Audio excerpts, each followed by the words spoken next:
ছিলেন তিনি প্রয়াত, তিনি আমার শিক্ষাগুরু, তিনি আমাকে ভজন কীর্তন শিখিয়েছিলেন। তো প্রভুর লেখা একটি গান আমি গাইব। আপনারা সকলেই নৃত্য দেখার চেষ্টা করুন। নিচে আসুন, নিচে আসুন। হরে কৃষ্ণ। আসলে ঢাকাতে আমাদের বড় বড় স্টেজ করা হয়, তো এখানে স্টেজ করা হয়নি। আগামীতে আমরা এখানে স্টেজ করবো। তো আপনাদেরকে দেখে আমি খুব আনন্দিত। আপনাদের এবার দর্শন আমি করতে চাই প্রত্যেক বছর, তাই আমাকে আশীর্বাদ করবেন।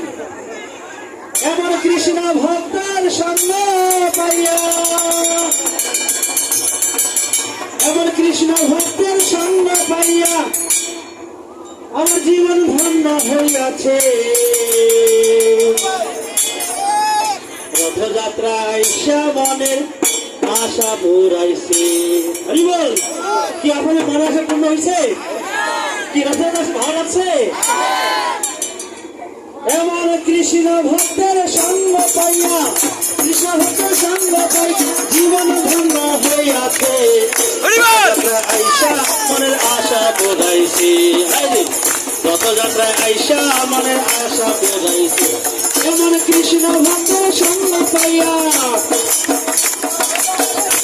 এমন কৃষ্ণ ভক্তের সঙ্গ পাইয়া